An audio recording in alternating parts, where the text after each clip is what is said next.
Hey guys, Thomas here, and today we are going to be talking about flight simulation, specifically drone racing flight simulation. I've been playing a lot of Velocidrone lately, so it's really sort of brought me back to kind of a nostalgic feel where I used to use simulators heaps, but then I sort of stopped over the last couple years, and now I'm sort of getting right back into it. For some reference, I used to play Freerider back in 2015. That was the first sort of multi-rotor drone racing sim to come out that was sort of like close to real life, especially back then with the lack of ESC braking. I think at the time it was like really new, so it was very like the control was nothing compared to what we've got now. And Freerider, like if you ever play that, it does feel kind of like the quads we used to have back then, but a lot more powerful. And there used to be an online leaderboard group where it was on Facebook, and you just like post your screenshot of your times, and then they'd like update the leaderboards and stuff through Facebook. It was pretty cool. So Freeride, I used to do a lot of freestyle and a lot of racing on it.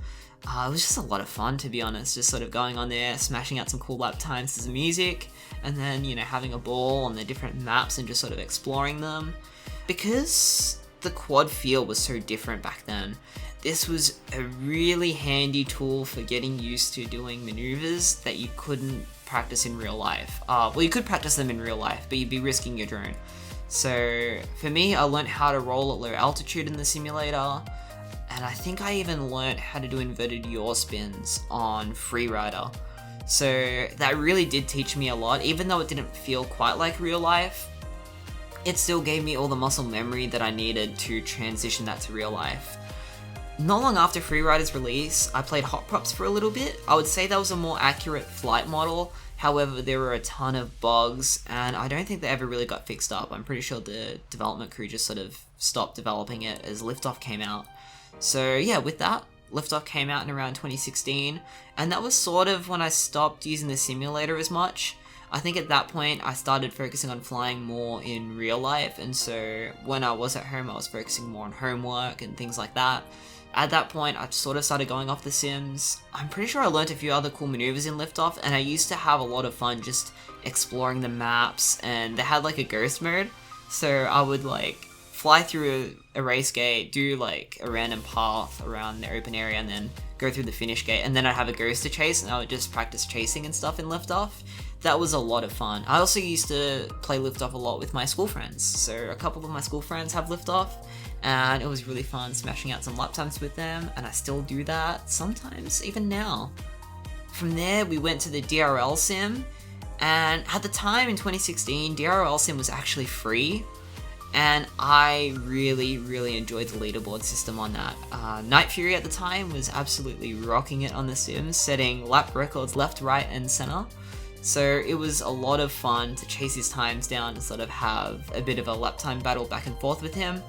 A lot of people thought the flight model was unrealistic with that, but I actually thought that for the time, it was actually quite accurate, especially for heavier quads with not as powerful braking. At that time I had a 4-inch ZMR that weighed 600 grams, and it was 3S. So that thing did feel quite similar to the DRL sim. And then somewhere along the way they changed the flight model and things just sort of went in a different direction. I think now they're starting to get back on track. I'll have to play DRL sim again sometime. But then now we are brought with Velocidrone, which is sort of I'd say probably the most popular simulator right now. Maybe DRL sim's more popular, I'm not sure. But Velocidrone, I've been really enjoying their leaderboard system.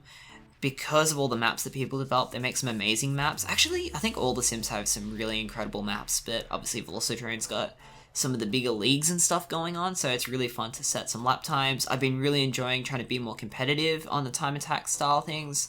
I even did a race with the New Zealand guys, which was a lot of fun, so I've been liking Velocidrone, and it's just been sort of, for me, I've been treating it now more as a game than actually trying to learn new maneuvers and things, although there's no reason why you can't learn new maneuvers in Velocidrone or any of these sims for that matter. I think it's just that for me, I've been really enjoying just sort of the relaxing and setting lap times, if those two things go in the same sentence, but I don't know, I like going on tracks and having a ball and, you know, hanging out with people, so I'll try and go online a bit more since I have been playing more solo lately, but it's just been a lot of fun, to be honest, playing on those maps and setting lap times, I think it is helping my coordination a bit. Like, I find now when I do get to go out and fly, I feel a bit more confident sort of right in the get-go. So I think it is helping, but the flight model to me doesn't feel quite the same. One thing I will say, the Tango 2 does feel incredible on Velocidrone.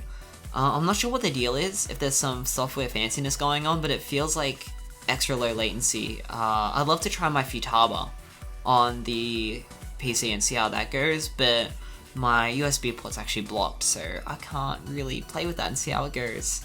But yeah, the Tango 2 I've been loving on Velocidrone. Here's some sick lap times for you to enjoy. And yeah, that's sort of where I'm at with the simulators at the moment. I've been really having a ball with them. It's something that from around 2015 to 2016 I was playing a ton, and then I sort of dropped off of it for a bit for some unknown reason, and then now I'm all back into it and loving it again. So yeah, simulators are cool. If you enjoy simulating, then I guess leave a like and I don't know, mention something in the comments. And yeah, if you're not doing the simulators, then I say have a go. They are different from real life, so if you are used to real quads and then you go into a sim, it will feel different. But I think if you treat it as a game and just more relaxed, you'll get through that sort of rough patch and you'll sort of learn how to handle it. And then you get to have all the fun in the world with none of the crashes. And then when you go to real life, you can enjoy real flying and yeah, cool beans.